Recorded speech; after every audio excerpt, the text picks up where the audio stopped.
All right, about a minute.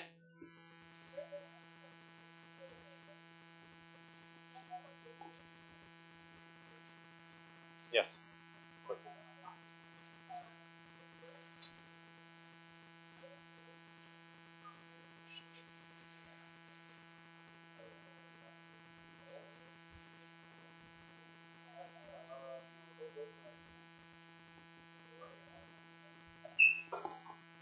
All right, so I'm discovering why I don't like this arrangement again.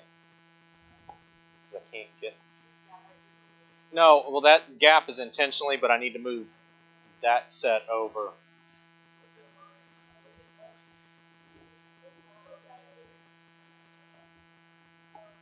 Yes.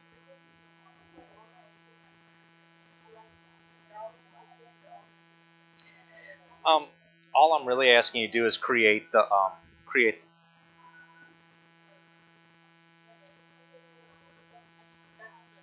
Yeah, I mean, yeah, it's synthesis, but all I'm really asking you to do is write the formula for that. Yeah, it's just naming a compound, naming a compound. All right. So here comes the outcomes.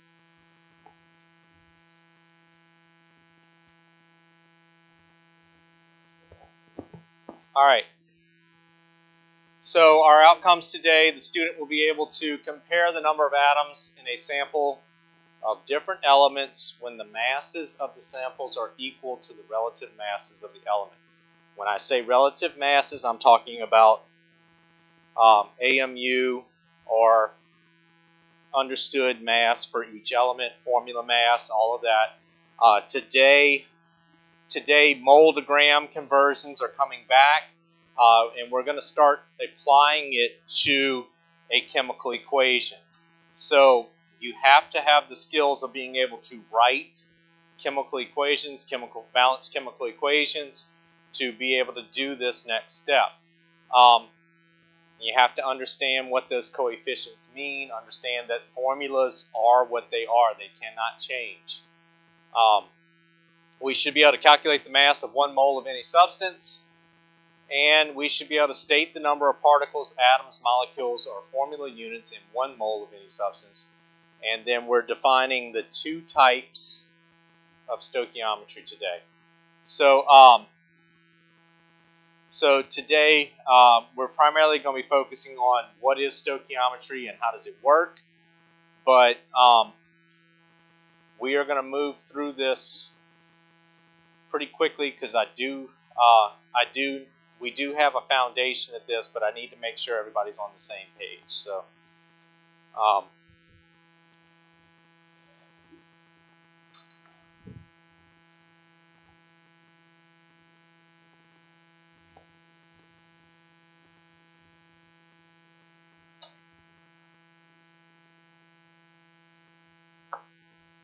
did not get cash today. Crap. I just remembered. What do you have at 4th block?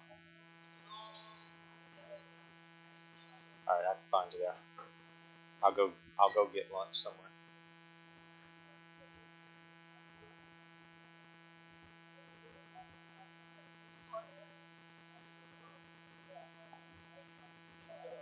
Hey guys.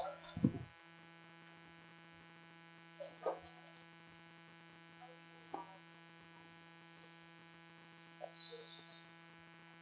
Should. I mean, but you have that white space down at the bottom too if you need it.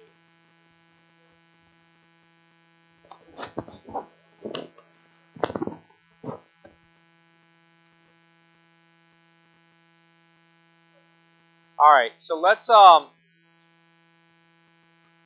go ahead and go back to the opening questions and talk about what's being asked here and look at how do we solve these types of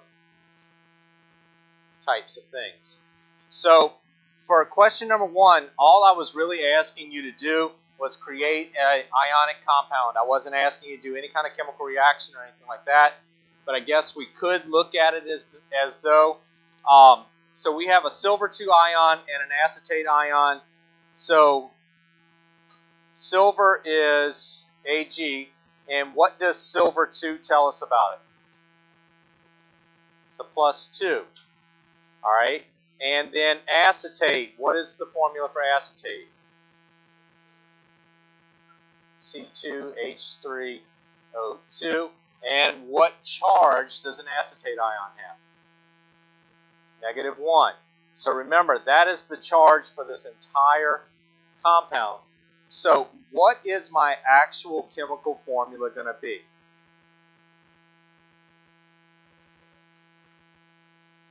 So Ag is going to combine with acetate. C2, sorry, H3O2. How many acetate groups do I need? 2. So I would call this or name this silver 2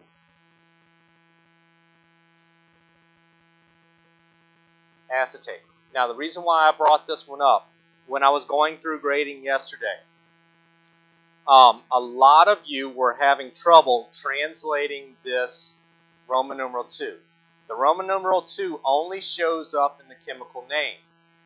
What that Roman numeral 2 tells us is that silver has a positive 2 charge. For the polyatomic ion, we always look at the sheet to get the charge of that one. And all the charge is telling us is what ratio are these going to combine. So this combines in a 1:2 ratio. 1 silver to 2 acetate groups.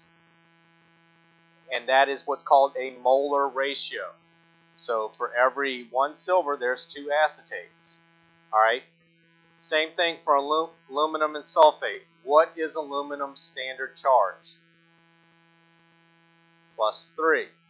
All right. And sulfate, SO4, what is sulfate's standard charge? It's -2, right? So when I cross this, what is my formula going to be? Al2 SO4 with a 3 on the outside of it. Now, before I move on for this, please ask the question if you don't understand why I'm getting these ratios. All right, and so the name would be aluminum sulfate. All right, hydrogen and iodine. What is it going to look like?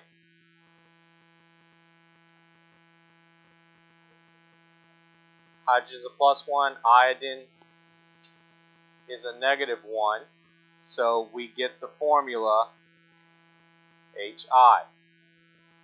All right, and what would we call this? We could call it hydrogen iodide, but what do we know that this is? It's an acid. It would be hydroiodate or hydroiodic.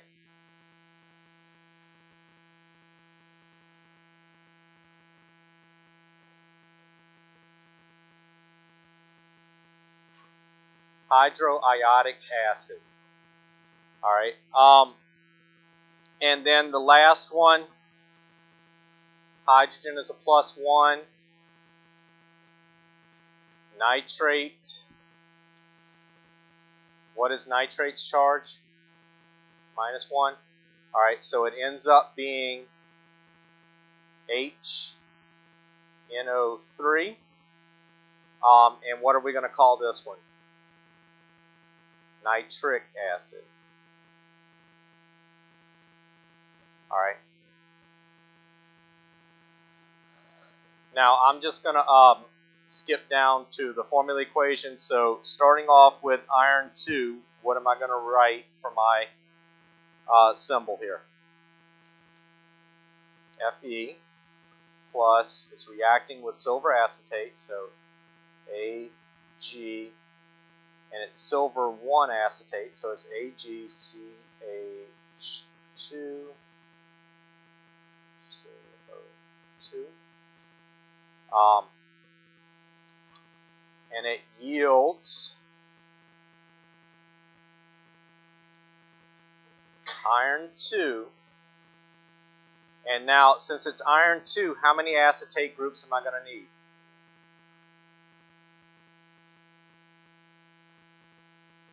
So that's going to have a 2 on the outside of it plus silver. Alright, now as far as balancing on it, what is out of balance? Acetate. So how do I fix the balance of acetate? Alright, the only place I can change is this. I did see a couple of people trying to change the subscripts, especially on the prediction yesterday. The coefficient of 2 there, and then what else do I need to change now? I need a 2 in front of silver. Alright, so that would be the balanced equation for this. Remember, not every place needs a coefficient. If there's not a coefficient there, we assume it's 1. Those type of things. Any questions before I move on from this? Alright, not, let's go ahead and get to it. Alright, so we are looking at stoichiometry. This is chapter 9 in the textbook. 24. We don't go that far, but I go a little further and take the rest of the book in Chem 2. But I actually don't use the text in Chem 2. Alright, so there are 2 different types of stoichiometry. Composition stoichiometry, which is what we have done to this point.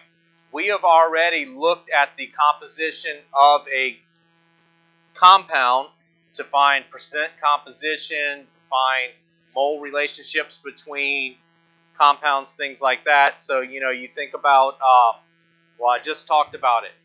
With the silver and the acetate, silver 1 acetate, it was a 1-to-1 relationship between silver and acetate. So 1 mole of silver for every 1 mole of acetate in that compound. Water, H2O,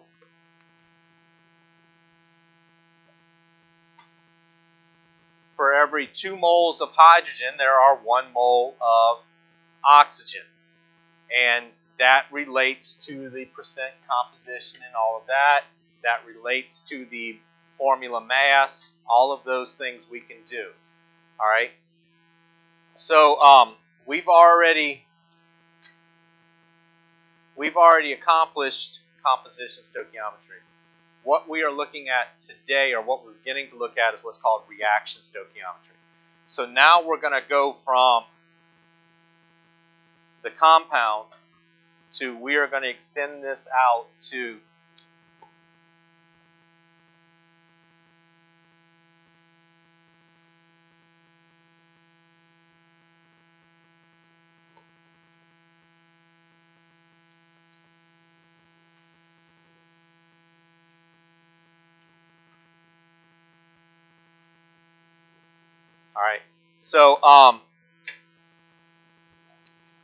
So now we're going to start looking at it into the relationship of what's going on in this reaction. And now notice there's a reason why I didn't put Cl2 here, and it's because I'm showing this as an ion. This is actually an acid-base reaction, or an acid reaction, where we're forming the hydronium ion or the chlorine, which is a future step. But we can determine how much chlorine is produced, or we can determine how much hydronium is produced based on the fact that if I said I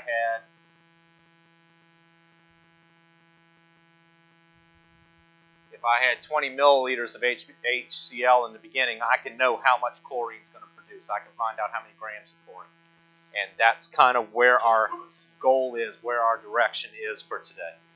All right, so we want to know how much product we're going to make based off of how much we had in the reactants. And this type of stoichiometry allows us to do that.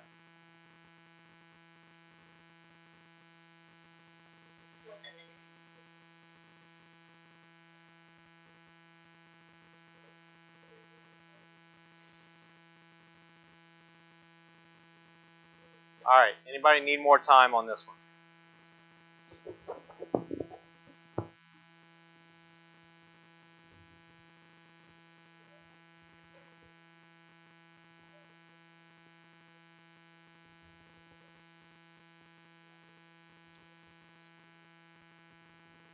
When did it? Okay.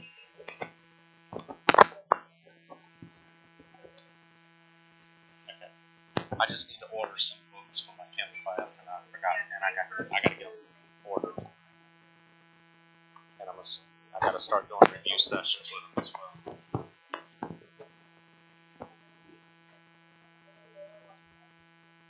Yeah.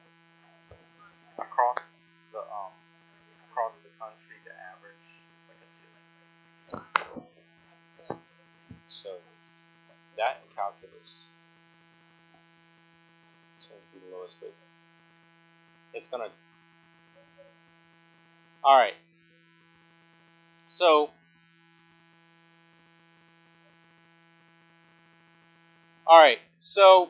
I'm going to give you examples of a couple of different problem types. So what we're looking at, there's going to be a few different ways that we are given the problems in this. So example 1 would be where we have a given and unknown quantities are measured in moles. So in this one, it's going to be what's called a mole-to-mole conversion. Mole-to-mole conversion, where the amount of substance that's given is in moles, and we want to know how many moles are produced.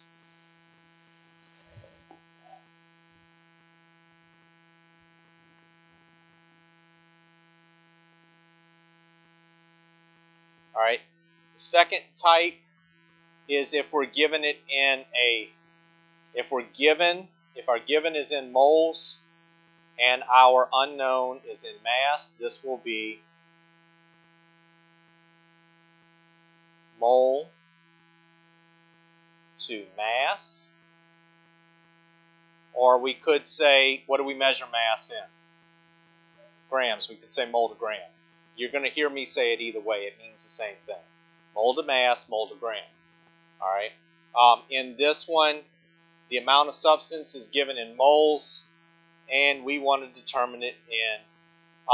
So we have, this one is going to be a multi-step. So we go mole to mole, and then we have one more step where we convert from moles back to mass.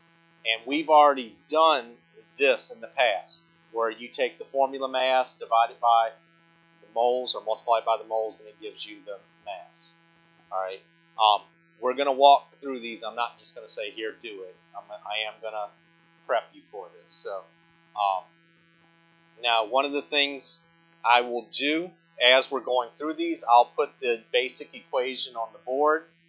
But before we take the test on this, I'm going to erase the equation. So at some point, you need to remember the steps and figure it out. The process that we use to do this is dimensional analysis, where we're comparing conversion factors.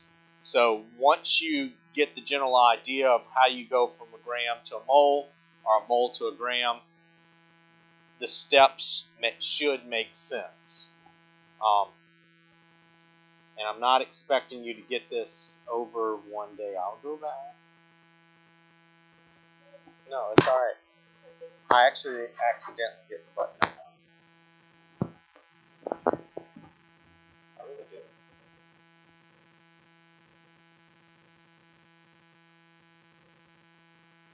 All right. So reaction stoichiometry, continuation of the problems.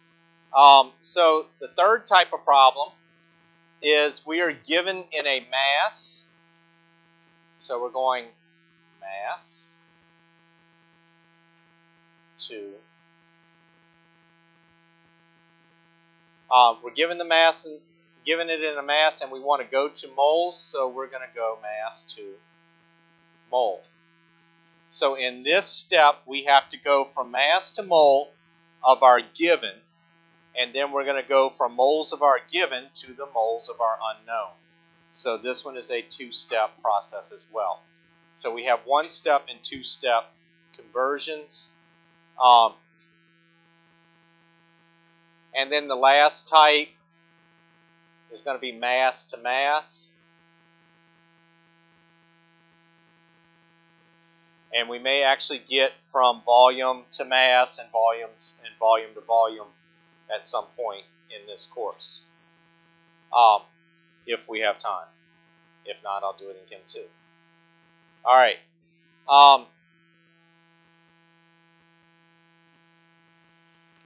So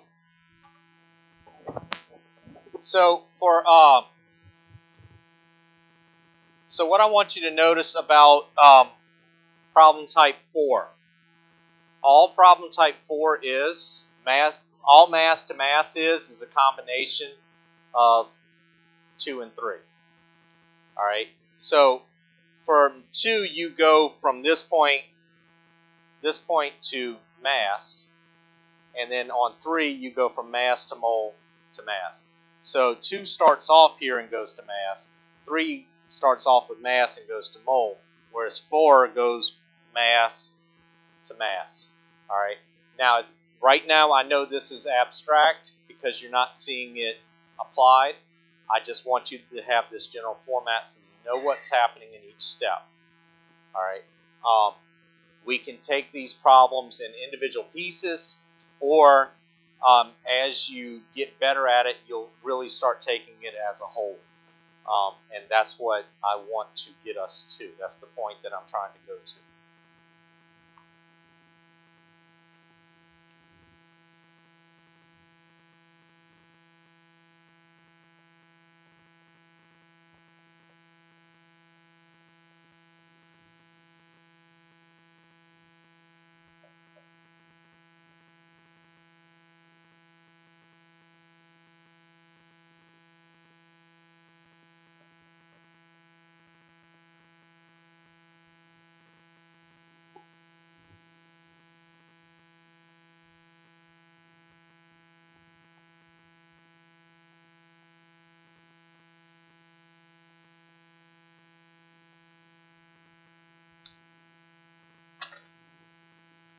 I'm just setting it up because I'm going to add to those in a moment.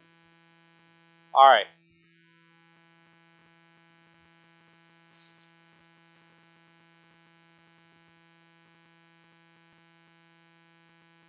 All right. So when we're looking at the mole ratio is the conversion factor that relates the amounts in moles of any two substances. This mole ratio is going to come from a balanced chemical equation. All right. So if I wanted to know the relationship between aluminum oxide and aluminum, so I have, for every 2 moles of aluminum oxide, I am able to produce 4 moles of aluminum. So it's a 2 to 4 relationship. All right. If I wanted to know aluminum oxide to oxygen, it's a 2 to 3. And if I wanted to know moles of aluminum produced to moles of oxygen produced, it's a 4 to 3. Understand that we can put it in any direction too. If I know how much aluminum I have and I want to know how much aluminum oxide I started with, then it would be a 4 to 2 in our mole ratio. So we're going to put it in the order of the problem, but what it's showing a relationship is whatever coefficient of this compound in relation to the coefficient of the other compound. So mole ratio is based off of coefficients in a balanced equation. All right. So going back to previous material, the reason why it's important for you to know how to write and balance equations is because a lot of times, especially as you get to the more advanced problems, they're going to give it to you in that prompt format where you have to actually write and balance your own equation to be able to solve the stoichiometry of it. All right, and that's because that's what happens in the lab. You have to figure all that out. Yes.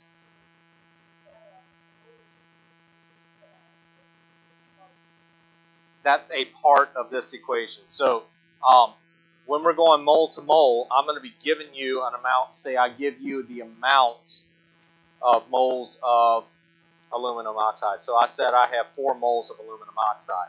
I'm going to plug that in right here. I'm going to put my ratio because I want to know how much aluminum I'm producing. So I have 2 moles of aluminum oxide for every 4 moles of aluminum, and then that's going to give me my answer. All right, and so it's going to be, so this is, what is it? I'll put it this way.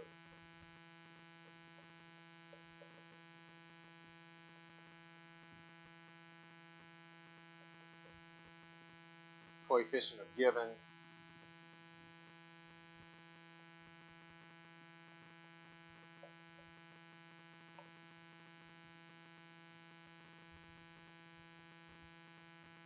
of unknown.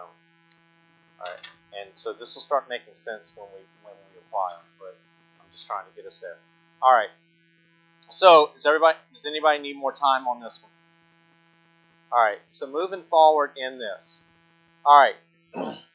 So if we are going from mole to mole, we're given an amount of a substance in moles, and then we're going to apply this mole ratio. The mole ratio is this second part. So for this, on this drawing, it's a little bit harder to see what's actually going on here. This is the way that you're going to see me write it when I do these. And this is going to give us an answer of moles of our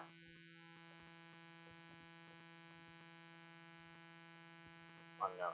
Now, I'm using the word unknown there. We know what the compound is. We just don't know the amount of it. That's the only thing I'm saying unknown is there.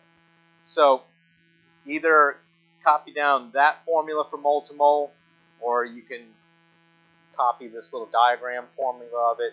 It says the same thing. It's just different format.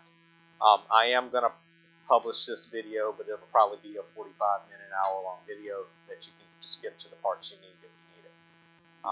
It'll be on my webpage. No, I'm not worried about views. I'm just worried about y'all being able to go back to it if you need. This is not for general public. It is only for my students. So.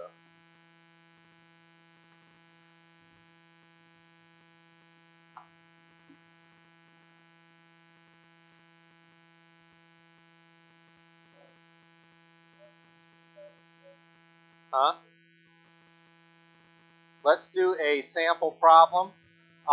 So we're going to look at converting from moles to moles, and then this is how you will see the problem. So in a spacecraft, carbon dioxide exhaled by astronauts can be removed by a reaction with lithium hydroxide. So if you've ever watched the Apollo 13 movie, you know how they had to make the thing to create a new scrubber and all of that. That's essentially the reaction that happens in those scrubbers that removes the carbon dioxide from the air. So can be removed by the reaction with lithium hydroxide according to the following chemical equation. Now in this one I'm being nice. I'm giving you the chemical equation, but sometimes you have to predict the products. So we have this chemical equation. CO2 gas plus lithium hydroxide solid yields lithium carbonate and water, H2O. So this process actually produces the water that they are able to then drink as a byproduct as well. Actually, they expel it back outside. They don't drink it, but they could. This is the first part. A lot of times I will just give you the prompt and you have to come up with this on your own. So know that. Now, we need some more information because right now that's just what we've done to this point. The only thing we need to verify, first thing we need to verify, is this equation balanced? Typically, if you see a coefficient in the one they're giving you, it's probably going to be balanced already. but we have 1 carbon, 1 carbon, 2 oxygens plus 2 more, 4 oxygens, so we have 3 plus 1, 4 oxygens. We have 2 lithiums and 2 lithiums, so yes, it is balanced. Now, so the actual question is, how many moles of lithium hydroxide are required to react with 20 moles of CO2? That's the average amount exhaled by a person in a day. So, I hope my Chem II kids are not mad at me. So what we need to look at is the information that we are given and what do we want to know. So our given in this equation is our balanced equation right here. And then, so our given amount, we have 20 moles of CO2. So 20 moles of that. And we want to know how many moles of lithium hydroxide. So which one of these is lithium hydroxide? Is it in the reactant or the product? Reactant. So we want to know how many moles of that. Now, so this is our unknown. Lithium hydroxide becomes our unknown. Now, our mole ratio is going to be the coefficient of the given, coefficient of the unknown over the coefficient of the given. So I'm going to put 2 moles of LiOH on the top, and then on the bottom I only have 1 mole of CO2. Yes. Yes.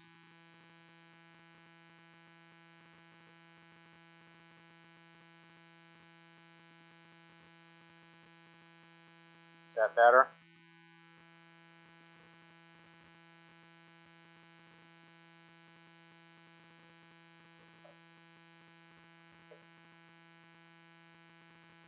All right.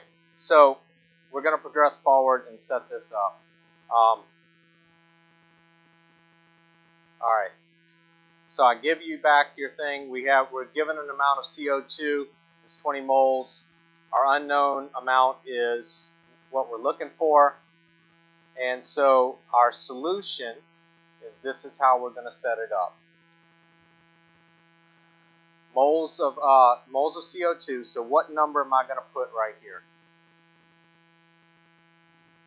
That's my moles of given. How many? I have 20. I'm getting that from right here. All right. This is going to be my coefficient of lithium hydroxide. So what number goes there? 2. And what number goes here? All right. So to solve this, what is all I really have to do? 20 times 2. So how many moles of lithium hydroxide should we expect to have used? 40. All right.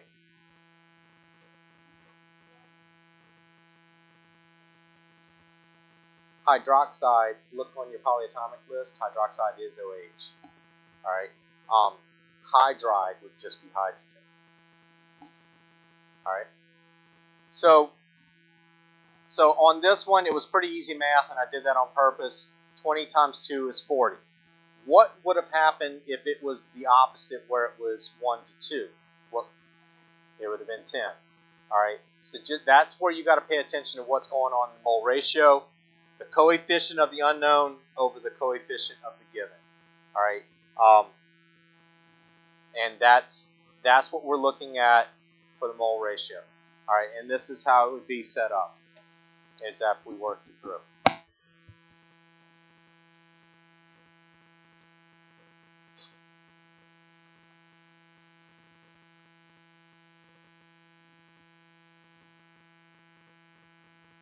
All right, anybody need more time on this one?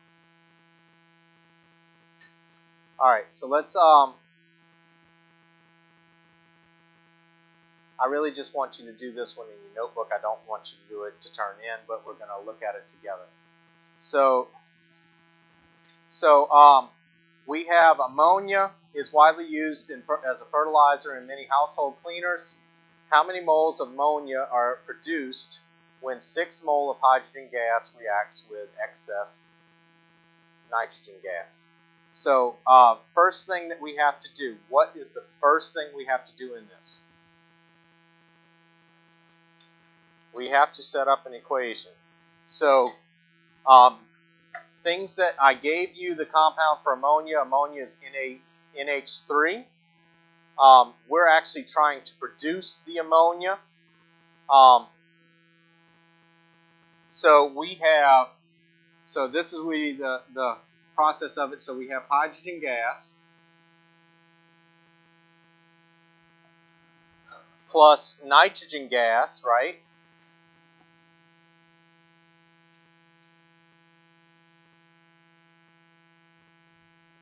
And that reacts to produce ammonia. So now the first thing we need to do is to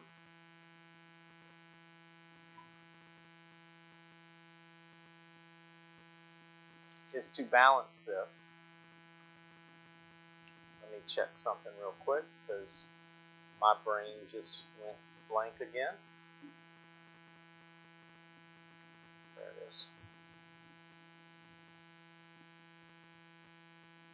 All right, so step 1, we have to write the balanced equation. So go ahead.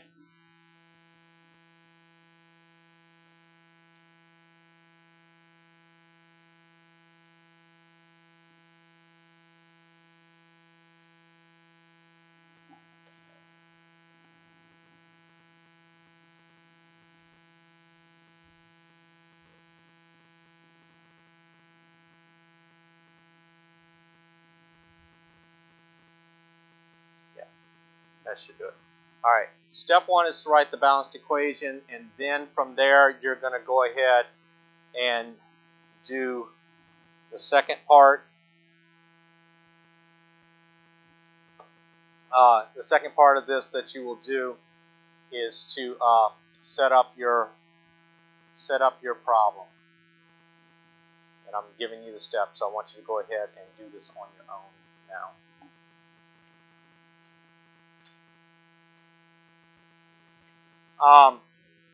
So looking at this, first thing we need to do is set up our equation. So our equation is KClO3 decomposes into KCl and O2. Is it balanced?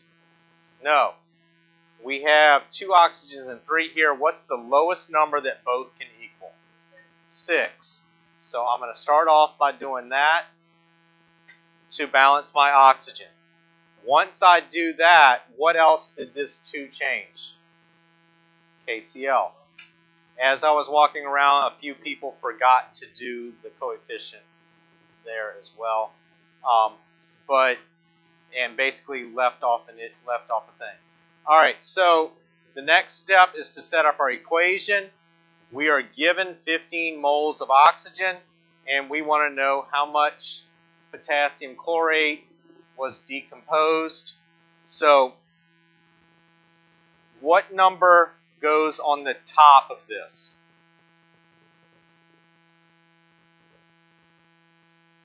Two moles of what? KClO3. Why are we putting this one on top? That's our unknown. All right, and what number am I going to put down here? 3 moles of O2, because that is our given. Now, again, this is a ratio. All this is to allow us to convert from here to here. So it's just telling us for every 1 mole of, or for every 3 moles of oxygen produced, 2 moles, or every 3 moles of oxygen used, 2 moles of KClO3 are produced. So when we do this, what do we come up with? 10 moles. Because 15 times 2 is 30. 30 divided by 3 is 10. All right. Any questions? All right. I will tell you that traditionally, stoichiometry test is the lowest score of the year. So make sure you try it. Make sure you don't just say, oh, I'm going to get it later, but actually try the problems. Because if you don't, when it comes to test day, you're just going to take the 0. And I have issued zeros on this test. So this is type 1. This is mole to mole, because all we've given you is this equation now. All right. So the question's going to come up. How do I know to use mole to mole on this one? Or why do I know that this is a mole to mole problem? All right. Well, first thing, I'm given moles, and then in the question, it's asking you how many moles. So I have to look at the question to help me determine which one to use. If I'm given mass, or if I'm given my information in moles and it asks for how many grams, well then we go for the second step. So that brings us to our second type of equation, which is mole to mass. All right. So in this one, it's going to look almost exactly the same at the beginning. So we have our mole of given over 1 times mole ratio is the next thing that we do, because we're going from one unit to the other. So I'm just going to abbreviate coefficient of unknown over coefficient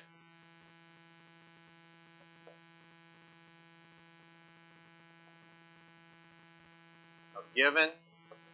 Now, on this one, we have one more step, because we have to go from moles to grams. So on this one, we're going to take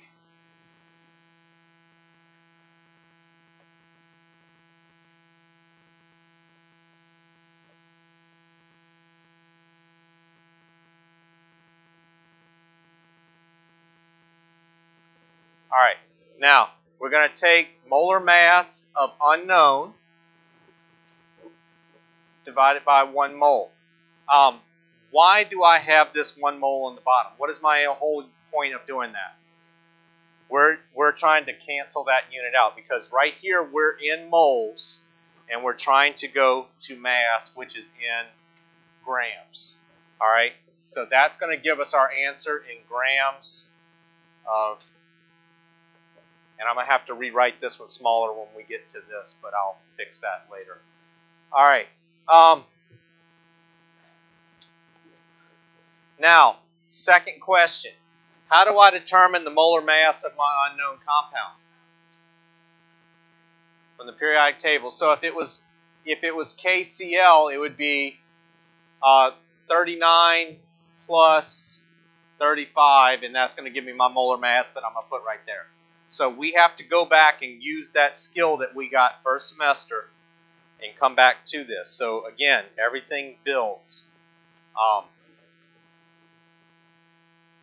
And so we will go forward with this. So let's look at a sample problem that we're going to work together. Going back to biology. Photosynthesis equation. In photosynthesis,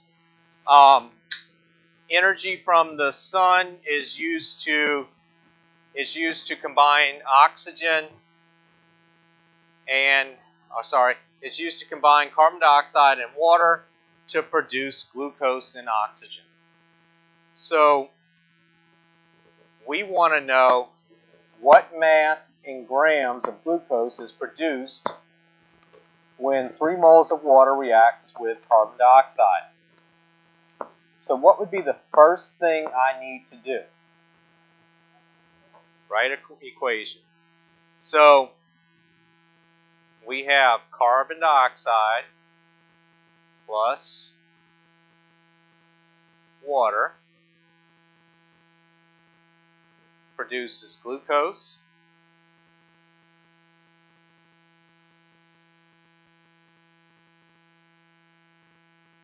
And oxygen. All right. Next step would be to balance this equation, right? So what is my balanced equation? First thing I see is I need 6 carbons. So I'm going to put a 6 right there. And next thing I see, I'm just basing it off of glucose. Next thing I see is I need 12 hydrogens. So I'm going to put a 6 right there. When I do that, I have 18 oxygens. So I have 6 oxygens in glucose. And what plus 6 is going to give me 18? 12. So if I get 6 oxygens right there, that should give me 18 total oxygens, and that's balanced. All right. So let's go ahead and look at our solution. All right, so this is what we are given. We're given that we have 3 moles of water in the beginning. We want to know the mass of glucose that's produced. So if you want to, I don't know if you've ever made this connection. Hopefully they did this in biology last year. But we go through a process. We take in glucose and oxygen, and we produce carbon dioxide and water. Now, but the thing that I want you to understand is, why do we grow over time as we eat? Where does that mass come from?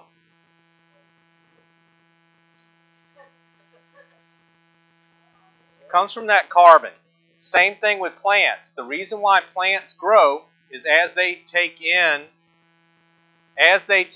the oxygen, and carbon dioxide, they use that carbon to build themselves up. So this whole production is really explaining why things get bigger. All right, it's not just about where does energy come from and go to. It's about why do things grow? Where does that carbon come from that plants use to get bigger? Where does the carbon that come from that we use to get bigger? Remember, all living things are based off of carbon. So that's my little side biology tantrum. I don't think we do a good enough job of making connection between chemistry and biology. It's a very big connection. All right, so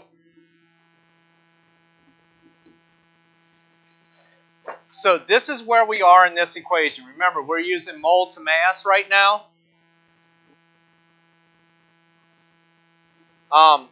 We had 3 moles of water, and we want to know how many grams of carbon dioxide. I just put it in condensed form here. Sorry. So now we need to look at this in the relationship. All right. So this is our molar mass, which I already have on top. So a couple of things we need to do first. First thing we need to do is figure out what is the molar mass of glucose. It's going to be 6 carbons plus 12 hydrogens plus 6 oxygens. All right, so I'm going to write that just on the side for right now. 180.18. We'll see. They'll probably round it because this is the textbook. They like to round. So what we're going to start filling in. Let's go ahead and fill this in as if we were doing it and see how our work matches what the book would have done. So what number am I going to put here in front of water? I'm going to put a 3. All right, and I got that from right here, 3.00. So if we were doing sig figs, our answer has to be in 3 sig figs. All right, I'm not going to be so picky on that. My mole ratio, what number am I going to put down here at the bottom? 6. And how many glucose? 1. So right off the bat, we see that is the when we're, well, if we were just going mole to mole, we would have a smaller amount of moles produced than we started with. And then the next thing is we would have 180 or 181, somewhere around there for that number over 1 mole of CO2, because we're trying to cancel out mole. All right, and we're going to end up in grams. So let's see how this matches up before we actually solve it. Oh, I guess we should have solved it first. All right, so plug in your number, see if you come out with 90. Yes, sir. Yes. Yes, you can only, well,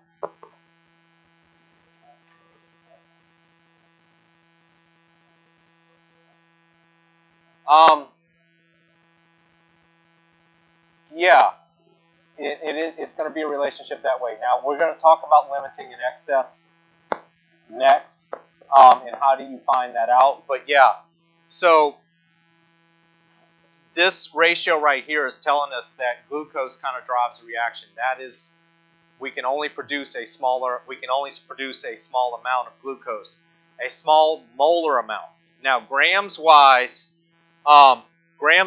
this is much greater than what three moles of oxygen would be in grams, because 3 times 18 is what, 36? No, 40, 54. All right, 54. I was thinking 2 times. So this is only 54 grams of oxygen going in, and we're producing 90 grams of glucose. But that's also because we have this CO2 here, grams. So the mass on one side is going to total the mass on the other side. It's just how does it relate. All right, so here comes your, we're going to do this third one as well. What time is it? No, we're not. All right, so let me do this.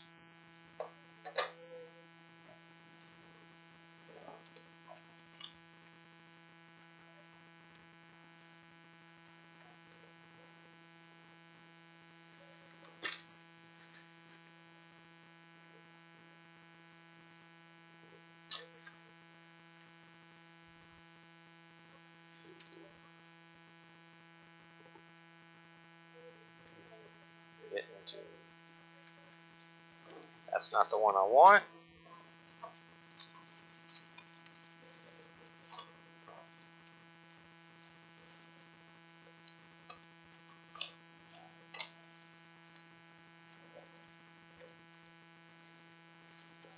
All right.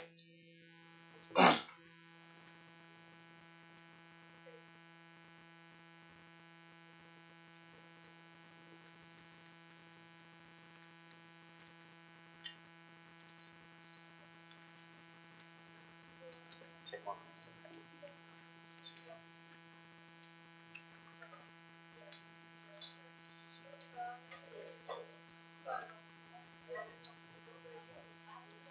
Yes. 2, 3, 4, 5, 6, 7, 8. All right. On this sheet, I only want you to do the side that says mole to mole.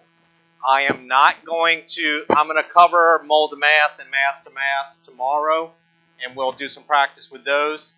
But for right now, I just want you to do the side that says mole to mole. So there's only 5 problems that I'm wanting you to work out right now. And that's just getting comfortable with doing the mole ratio and things like that. All right, so